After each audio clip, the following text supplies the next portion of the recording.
the opposite way.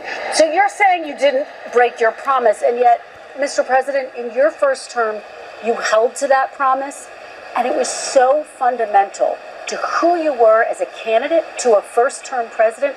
What changed? Because you insisted no new wars. First of all, I didn't guarantee no war. Why would I have built the strongest military in the world? I built our military. I inherited a terrible military. We had no equipment. We had nothing. I built a tremendous military. Biden gave a lot of it away, but it's still a relatively small portion compared to what I built. Listen to me. Let's talk There's about Todd tremendous evidence. There's nothing but evidence. The election was rigged. It was a dirty election. Mr. And it's President, happening again right now in California. You've never presented evidence. It's happening the right now in California. Right now, it's look at what's happening in California. Where's the evidence to that? It's the 4 Republicans days. are doing well in California.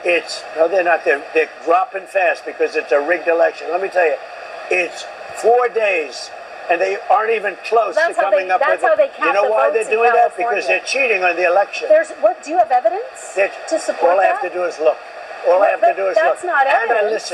And I listen to people, and let's see what happens. But sir, that's not evidence. Do you think it's appropriate? That's how they count the votes in California. Do you think it's appropriate that they have an election and 5 days later they're nowhere close to picking a winner? State and local officials acknowledge they are slow. Your elections are crooked, and you're crooked, and Meet the Press is crooked, and so is ABC and CBS and CNN. But Mr. President, you're one-sided crooked networks. All right, let's call it quits because I've had enough. Thank you, darling. Have a good time. Mr. President, let's please. I traveled all the way to Wisconsin. I've sat in the rain with you. I know. I've sat in the rain all the with way you to for an hour, Wisconsin. on and off in the rain, and I've given you enough time.